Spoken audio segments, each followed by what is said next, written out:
lobby. Let's all go to the lobby. Lobby. Let's all go to the lobby to get ourselves a treat. Hello, horror hounds, and welcome to Now Slaying, an It's Slay's podcast production where we break down the latest and greatest in the world of horror. I'm your not-so-humble host, Colton. I'm Rowan. And today on the show, we're going to be reviewing The Invitation. No, not that Invitation that we already did a few years ago. The good but the one. Invitation that was released August 26th, 2022, exclusively in theaters. But before we do that, let's kick things off the same way we always do. Rowan, were you looking forward to The Invitation? So, it wasn't even on my radar as, like, a movie that existed until I saw a poster, and I think I messaged you, and I'm like, what's the deal with this Invitation? I'd seen the poster, I've seen something else for another Now Slain, and I think the poster says something about, like, the new addition to, like, horror classics, or, like, something like that. And I was like, oh, okay, I guess. And then I slowly had seen, like, people on Twitter and stuff kind of like, oh, like, new horror movie coming out, the Invitation, like, it was on people's list of stuff to see. You know, other than the trailer I watched, I knew nothing about it. What about you, Colton? Yeah, I saw the trailer once before something like Bodies, Bodies, Bodies, or an earlier Now Slaying, like what you were saying. And at the time when I watched the trailer, I thought it looked competent enough that I was mildly intrigued. I wasn't counting down the days for it or anything, and I even forgot that we were supposed to record this today. So, yeah, I didn't even know it came out this weekend, right? But within the last year, there's been some good vampire media, so I was cautiously optimistic that this might carry on the trend.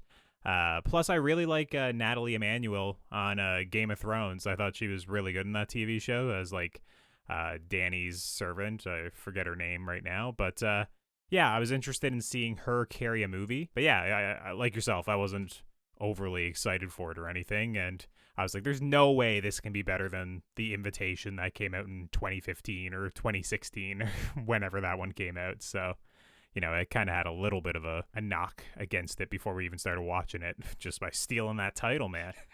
I was confused by that, because I was like, wait a second. I was like, are we relaunching the old Invitation in the theaters? I was all for it. The Invitation cinematic universe. I like it. Yeah, I guess with that, let's just get right into the trailer. Oliver? Cousin Evie. My mom always wanted to take me to England. There's a wedding coming up. You should come. Evie, this is our host, Walt. Looking forward to getting to know you better. I can't shake the feeling that everyone is staring at me. Where are the bride and groom? There has been someone missing from this table. To Evie, my new bride. I want to go home. But this is your home. The Invitation, only in theaters August 26th. Following the death of her mother and with no family left to comfort her, Evie is pleased to discover a distant cousin and a branch of her family tree that she never knew existed. After agreeing to attend a distant relative's lavish wedding in the English countryside, it's not long before Evie is swept off her feet by a wealthy nobleman with a peculiar set of tastes. Now, Rowan, here on Now Slaying, we like to keep things relatively spoiler-free up front before getting into the more in-depth spoiler-filled discussion.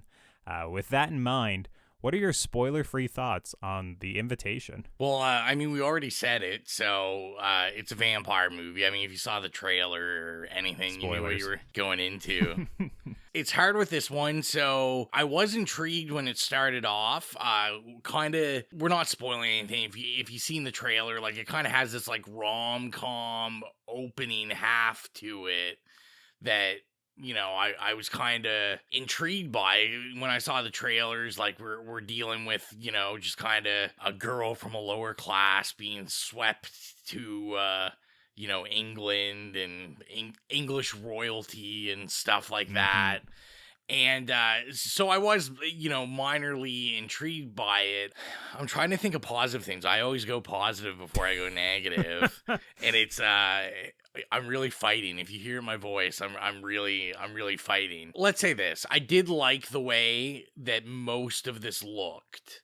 I thought, especially the first half, I liked the way it looked. You got to go into this really, really understanding that this is, this I think is rated 14. I'm not even sure how it got that high of a rating. Like, I couldn't see this being much more than a PG, really. There's not a lot of, like, violence. There's not a lot of blood and guts in it. So you got to know going into that what's going on. Yeah, there is one F-bomb that's dropped, and there's a couple of, like, slit throats and, I don't know, a hand, gets cut or something. It's vampire mythology. There's some blood on screen, but yeah, it's certainly not a gore fest, that's for sure. I guess I was really confused. I'm not sure what, I know you saw it, like, earlier, so if I had to take a wild guess, I'd say you might have been the only one in the theater for it. You know what's funny? I wasn't the only one in the theater. I had about 7 or 8 people there at 11:30 this morning with me, and I think we were all pretty much asleep for most of it, but it certainly wasn't a very lively audience, that's for sure. Yeah, well, we saw it. I'm literally like just getting out of it, so we saw it late, and I was actually really keeping an eye. We were sitting behind the only 2 other people there, who were 2 girls that looked far younger. Like, they looked like they were no older than 16. Which, going into this, I was like, this feels like the age range this is targeting, like, preteen, teens, just from the trailer. And I guess really in the non-spoiler section, I want to talk about, like, I don't know who this is for. I'm not sure. I'm just, like, really confused. I don't think there's enough horror in it for it to satisfy any horror people. There's not enough, like, gothic romance to it to satisfy that end of the film. Like, it was just really bizarre. I think a lot of the scares set up in this, like, don't work. Like I said, I was keeping a really close eye on, like, how are they reacting to this? I feel like I'm a little hardened. And, like, it was just quiet. It was, like, emotionless. I don't think it was really keeping their attention. They were, like, just talking in between stuff. Yeah. I don't know who this is for. I'm not really sure why they put this out. I guess I'm really concerned about everything involved. I do know it's the director's, like, first, major film. Gotcha. Okay. I think they have, like, a short, and that's their only credit. I try to be easy, and I don't really think the direction, I will say, I don't think the direction is an issue in this. I think we're going to have to go to whatever his name is, Blair. I think the writing is off, and we'll get more of that in the spoilers. But yeah, I just think there's a lot of issues that we're going to have to talk about in the spoiler section. Save me from just my headache right now, Colton. Let me know some spoiler-free thoughts. Yeah, so Blair actually is a woman as well. It is a female, led creative team. But I kind of think this movie, I think you pretty much nailed the audience. I think it's for very young, like 12-year-olds, essentially, or for really old women that just want to, like, see, like, a wealthy guy sweep someone off their feet. It's just like Hallmark movie crowd almost to a degree. Like, it's not a spoiler to say that, like, there is about 50 minutes to an hour of this right in the middle that is just literally a romance. Like, all the horror falls away, all the trappings, any kills, it all just goes by the wayside. Like, They set up some in the beginning, there's some at the end, but there is a solid hour of this that is, like, just, it's not even really romantic comedy, it's just kind of romance. Yeah. There's not really much comedy to be had other than, like, oh my God, you're so incredibly wealthy, and oh, you're an asshole, but I know deep down you're not really an asshole, shit like that. My only pro for this movie is that I think Natalie Emmanuel is still kind of good. Maybe it's just my Game of Thrones bias of liking her in the show. Maybe it's just because she's really attractive, but I thought she was good in the movie with what she had to, handle. She was convincing when she was scared or upset or angry. So I was like, all right, she's still good. I hope she still gets more work after this.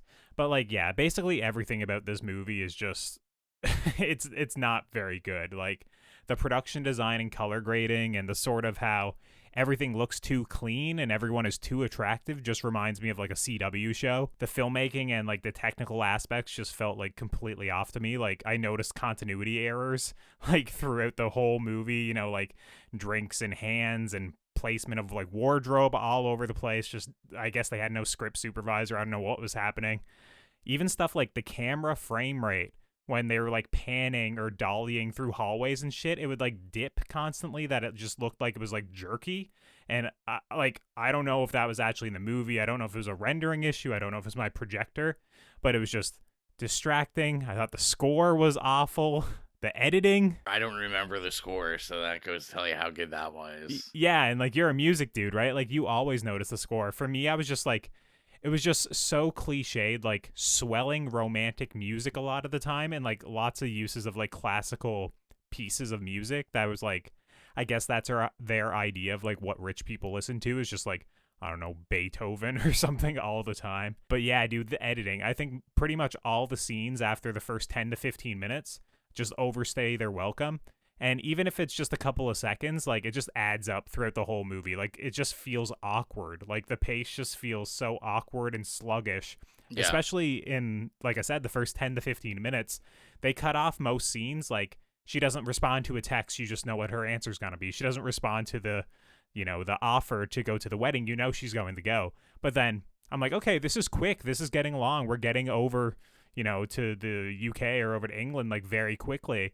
And then after that, it's just like they linger on everything. It's like, it's almost like they got a new editor once they got overseas. It was so bizarre. I was going to say, I'm not sure if this was my projector or if this was like an issue with your movie, but it was way too dark visually, like when I was watching it. Like the helps, like uniforms, like all the black pieces would just completely blend into the background. They like almost merged with the black background. And then there was all these sequences where you're supposed to see like horror kind of creeping in the background. I literally couldn't see shit. It was just completely muddy, and I knew that there was something there from like a pale hand or, you know, like a audio cue, but I could not see shit. There's a scene early in the movie where there's something on the ceiling, and I literally don't have a clue what it looked like. It's, the lighting was definitely off. I noticed that. I was like, you know, we have like this tense, you know, insert tense music, and you know there's like some build up, but yeah, it was the same thing. Like I just think technically they just didn't know how to light this. I was gonna say too, in the spoiler free section, like I was kind of excited when we got the introduction of like Walter Thomas Doherty. Like, I mean, he's definitely like classically handsome, and I said before we started that, especially the voice and the chin, I was like, he's kind of like discount. I kept thinking about Michael Fassbender. He sounds just like him. Yeah, and I said he looks like discount Richard Madden, once again from Game of Thrones, you know. It's just like, yeah, it's the chin, you know, the chiseled jawline, you know. I think that was kind of one of my big things was, I don't know if I came out of this knowing if he did a good job, or if, I mean, most of his job was just like, you know, be this attractive, mysterious, you know, vampire, which is, you go into a vampire movie, most of the time, this is what you're gonna get.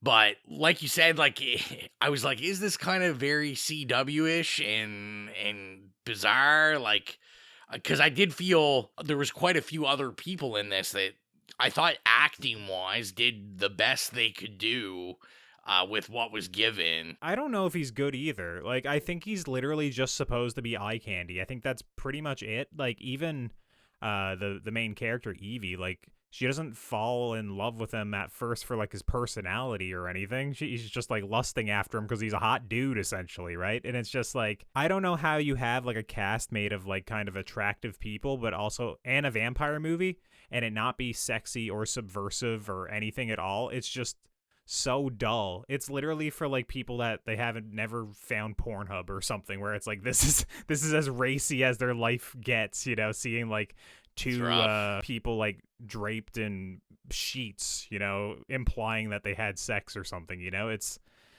just so dull. I don't know. I don't really have too much good to say about this movie.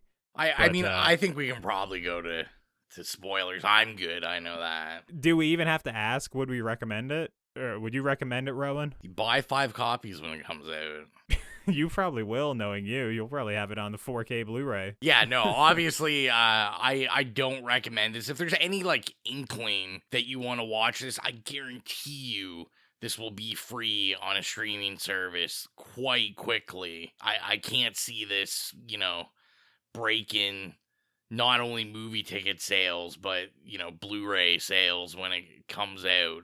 This is going to be like, we need to put this on streaming and let tired, bored people just turn it on. Yeah, I'm the same way. I wouldn't recommend this.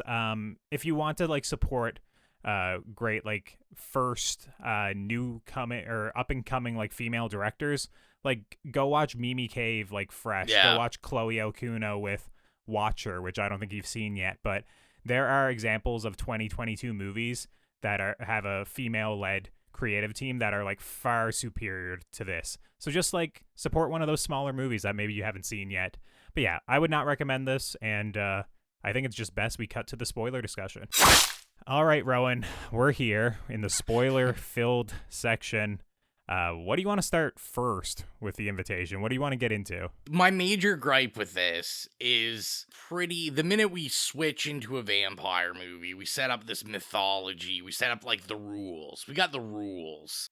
Did we get rules? I don't even really remember. It was just so sloppy, but okay. Well, we get rules of how to kill the vampires, that you got to behead them or you got to stake them. Fire. And fire. Yeah. That's what it was. So this movie couldn't even go like a 10 full minutes without totally disregarding all of these rules on how to kill a vampire. Because I'm starting at the end first and then I'll go. Yeah, no, my first note is about the end as well. So yeah. The minute we turn into this horror vampire movie, she stakes the head vampire, this is how we kill him. So he gets staked in the heart. It doesn't kill him. Apparently, It's just a flesh wound. What my biggest grievance is we have, they kind of stick with, I did appreciate, they kind of stuck with the classical version of, like, Dracula having 3 wives and a familiar and all that. Yeah, they stick with some of that, but then they also just ignore like garlic and sunlight and a bunch of other things because it's like too hard to make the movie around it is basically why I think they shrug off things that would have made the movie harder to write, I guess. But so we get in this fight of the fun, bubbly vampire wife and the cranky, older vampire wife, and they fight each other, and then we get their death, in which they impale each other on this steel rod, which for some reason kills them, even though, like, I was like, why is it? Because it's like a stake, because it's supposed to kill them. So I guess we can stake them anywhere. Like, we could just stab them in the hand and they're dead. Like, it went through their stomach. I'm like, it didn't go through their heart or anything. Yeah, so when I was watching that, I thought it was since the head vampire was killed, they were now mortal. And then they got stabbed, and then they both died. And one was 300 years old, and one was 100 years old, that they just kind of turned into dust. But then he comes back like 10 minutes, well, no, less than 10, like 5 minutes later. So I'm not really quite sure. Yeah, it didn't make any sense whatsoever. And I was just like, what the sweet hell is going on? Like, and I was like, we just got explained the rules. And I keep saying we got explained the rules 10 minutes ago. Because the biggest gripe, as we said in the spoiler-free section, the pacing was fucking awful. Like, I can't believe I'm going to say this, because I really wish it wasn't, but they must have cut huge chunks of script out. Because I was like, it seems like this movie was way longer, because we have this extremely slow buildup of, like you said, the first hour something. This movie is only a vampire movie for like 15 minutes. Like, we get this switch and it's nothing. It's like barely a part of the movie. We're getting all the like kills, all the deaths. They're like, we've got 10 minutes to kill everybody and like make this some sort of like horror vampire movie. And I was just like, what were they thinking when they wrote this? Well, you're forgetting about like almost like one of the worst parts as well, is like the actual ultimate ending where Evie and her friend decide to become vampire hunters in this movie that like it just does not fit the rest of the tone, and that it ends on a bat joke because her friend has taken a bat to a vampire fight. And yeah, I don't know. I was watching this, I was like, what the hell sort of movie was this? Like, why is this the ending? Like, it's just the rest of the movie. Okay, I shouldn't say the rest of the movie. Maybe the first 7 minutes of the movie where she's with her friend may have fit that tone, but the middle, you know, the 95% of the movie does not fit that tone that's established at the end. It's so bizarre. I was watching, I was like, why was this the ending of the movie? And also, I couldn't help but think of Ready or Not for so much of this movie, and just like how much better that movie did all of it. You know, when you have your heroine running around in a wedding dress splattered with blood in like a mansion full of wealthy people, and it's like chaos ensuing, it's like, how are you not going to think about Ready or Not?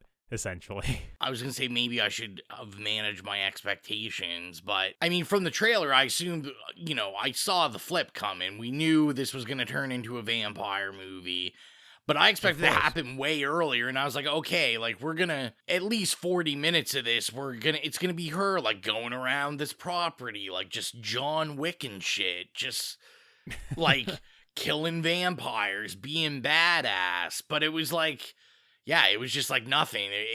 It was like the horror and the vampire aspect of it was like such a second thought when they were doing it. And the only horror we get before are these terrible jump scares that like aren't scary. I don't think a child would have been scared of them. I was actually gonna say the really young people in my theater, like probably in the like 11 to 13 range, they did jump at the jump scares. But once again, if it is like your first horror movie or one of your first horror movies, it's like, yeah, loud noise makes you jump. I have friends of mine that when there's a, you know, the violin screech, they'll still jump in a horror movie, where, you know, I stopped jumping at that 15 years ago, probably more than that, you know. So it's just it's also like just how used you are to the genre. But yeah, I certainly didn't get remotely scared or frightened or jumped at all while watching this movie. You know, the hardest part was just staying awake for the, you know, the hour in the middle, I think. You mentioned the script already a couple of times, and I have to agree. There's a part in the script where they kind of talk about wolves. Yeah. In England, and they're like, oh, you silly Americans, wolves have been extinct here for 400 years, you know, basically we don't even know what a wolf is or whatever. And obviously there's werewolf, you know, stuff with that, but also just, yeah, wolves are extinct.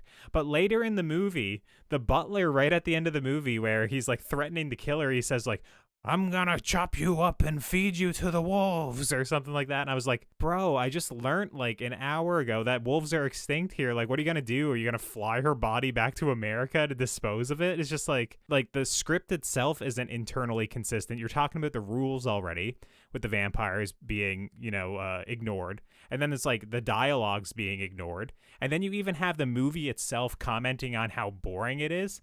Like Veronica at the dinner, she says something along the lines of, it's like one of the first lines in the scene, finally, I was getting bored, or like, finally, this was a dull affair, or something like that. And I'm like, you wrote this. You could have found something better to occupy an hour of your movie than just boring subplot that is just like terribly handled. It's just like, you could have wrote something better. I hate when movies comment on how bad their movie is, because it's just like, there was a point where you could have fixed this. Yeah, did you catch the Jonathan Harker, Mina Harker, really sloppy Dracula references at that one point in the movie too? Bro, it's so bad. You know, she's essentially, if you're listening to this section, you've probably already seen the movie or you don't care, but she's like escaping at one point and goes into a random house. And they're like, quote unquote, calling for help when really they're just calling to like notify people that she's there. And yeah, it's like, yes, this is Jonathan Harker. And, you know, talking to whoever's on the phone. And then he's like, oh, I can't speak. Here, I'll give it to my wife. And then she's like, hello, this is Mina Harker. I'm like, oh my God, just kill me. Like, why are you name dropping like Bram Stoker's Dracula? Like, you never earned any of this. This is just garbage. And then there's also the Nosferatu-inspired, like, costume near the end of the movie, too, that Walt is wearing. Bro, just everything about this doesn't work. I was just annoyed. Well, no, I didn't get it, because Walt is, like, old as fuck, and when we get him in old, like, I was like, this guy only looks like he's, like, 90. Like, I was like, shouldn't this guy, like, he's reverting to this, like, thousands of year old vampire. Like, I was like, shouldn't he be like a little more decrepit? Like, he's got a full set of hair. He basically just has like some wrinkles going on. That's all that's really going on. I will say, I do want to give a shout out to the old people in this, because I think they're the only ones that like maybe have seen a horror movie or acted in this, because I thought the old people were all right. Like, all the old people, backgrounds, whatever. I was like, they were creepy. You know, I've got a soft spot for the butler, Sean Pertwee, just because he's plays Alfred in Gotham, and obviously I've watched that show and I enjoyed him in that show. But I mean, it's the same role. I mean, he's a butler in Gotham, he's a butler in this, but he's actually like a pretty legit actor. He's got like some pretty legit credits, which I found like you could tell, and I was like, what a shame we didn't like use someone that, you know, was actually a really good actor. You know, he's kind of relegated to the background and just yelling, and that's kind of it. But yeah, I was gonna say overall, like, I thought the old people were creepy enough. That was cool, but it didn't really matter because the movie wasn't creepy. It was just kind of silly that I was like, oh, these old people are. I don't know. Maybe I just think old people are creepy. Maybe that's what's really going on. Maybe that's it. You should watch The Visit by M. Night Shyamalan. Love The Visit. Love The Visit. Okay. All right, that movie's basically Old People Are Scary, the movie. So, God, I feel like I had something else to discuss here or something else to mention, but it's kind of slipping away from me. Do you have any other points you want to get into? I really don't. I will say another positive, which ended up not being true necessarily. The cousin, the guy that plays the cousin, I was like convinced I knew him from something. I looked at all his credits. Apparently I don't. I've never seen anything he was in. I thought he was all right. I was like, I was kind of getting, I was getting Purge vibes from him, like the guy from the first Purge vibes.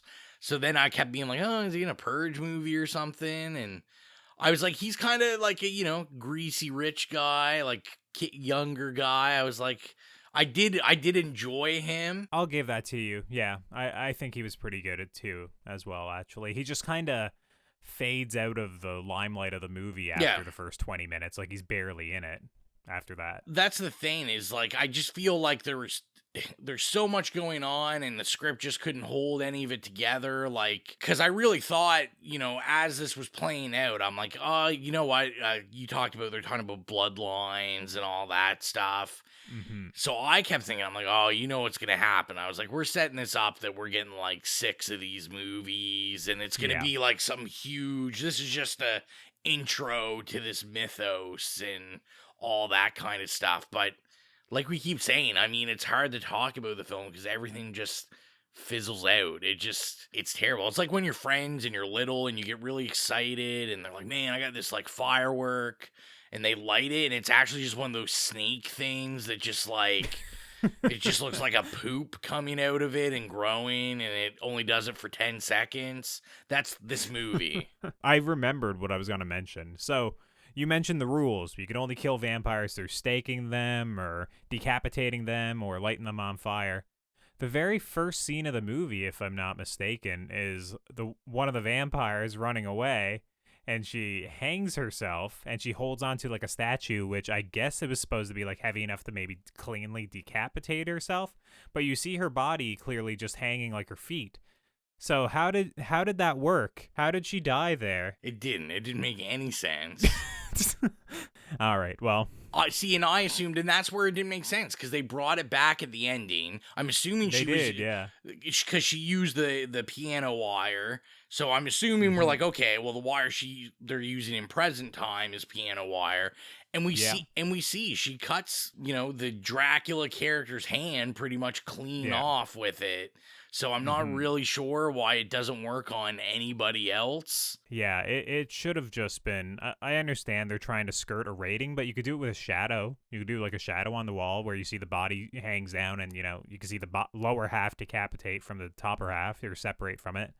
You could also do just like a noise, the body hitting the ground, and cutting before you'd see like the actual decapitated section, Exactly. There's ways you can do it. That's what I'm saying. Like, the movie is so incompetent that it's just like, I don't really know how this got made the way it got made. I don't know. I'll have to do some digging into that because I'm kind of shocked that this got put out the way it did. Sony just up to their shit again. Yeah, like, in my opinion, it's not the worst thing we've reviewed on this show, but it's certainly not good. Yeah, I think it's pretty much time if we should just get into giving our ratings. I think it's pretty apparent what we're going to rate this one, but if you're new to the podcast, our review rubric is nay, okay, yay, or slay. So, Rowan, what would you give The Invitation 2022? So, by no surprise, I am going to give this a big resounding nay. This was like an utter waste of time. Yeah. Like I said, if it mildly intrigues you, just wait. It'll be on streaming. This is going to get thrown up without any fanfare. It'll be somewhere. I kind of kept thinking, I'm like, well, if you had younger kids and you're like a horror parent or something and you wanted something a little like introduce them. But I was like, this doesn't even really function as that. And there's things that do, like, there's things that I don't even like that do this better. Like, I'm not a fan of the Conjuring universe, but the Conjuring universe would be far better than this.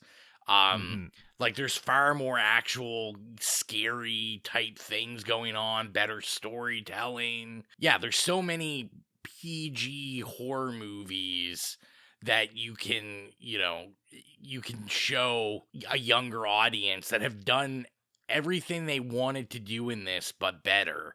I also think that it kind of reflects on, it's hard to do PG vampire movie. Like, vampires are very, like, sexual. There's a lot of undertones.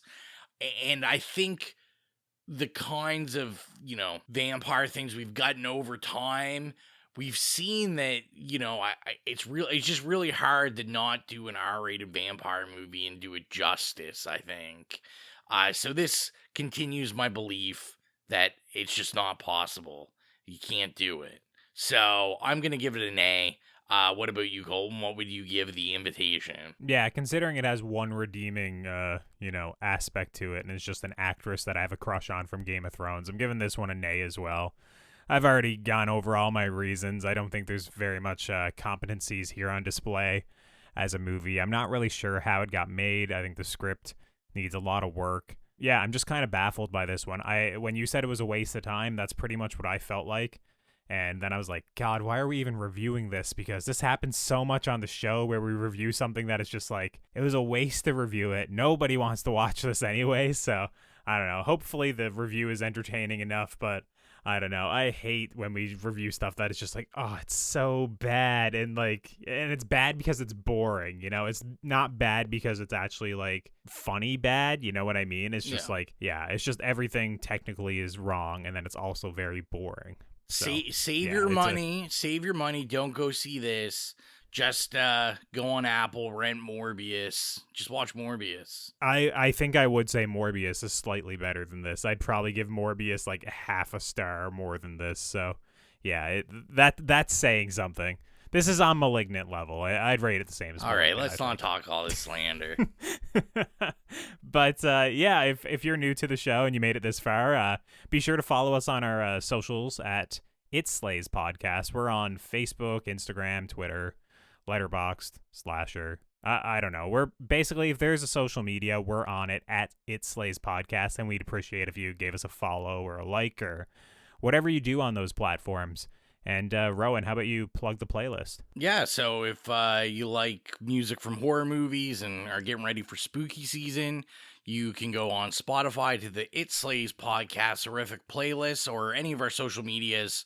We have a Linktree link in our bio, and you can click that, and there's a direct link to it in case you have problems finding it. But you can go there, listen to music we enjoy, for movies we review, or just iconic horror theme songs and all that kind of stuff. So yeah, go check that out. Get your spooky music on. And next time on the show, I don't think we really know what we're doing yet. I know Barbarian is coming out soon, but I'm also about to leave for the Toronto International Film Festival next week, so I don't know if I'll be able to record too much when I'm out there. So I don't know, maybe Now Slang may not return until the middle of September. Maybe you and Mike can do an episode. I don't know. We'll figure it out. We'll talk more behind the scenes and see what we're going to be doing next. I mean, at the very least, we'll be back for Smile or whatever it is by the end of September, I'm sure. But, I would like to do Barbarian. Maybe I'll really try and make that work. It's just I won't have my mic set up and all that if I'm on location in Toronto, obviously. So we'll figure it out. And with that, I think that pretty much wraps things up for this week. So until next time, I'm Colton. I'm Rowan. And as long as you keep listening, we'll keep slaying.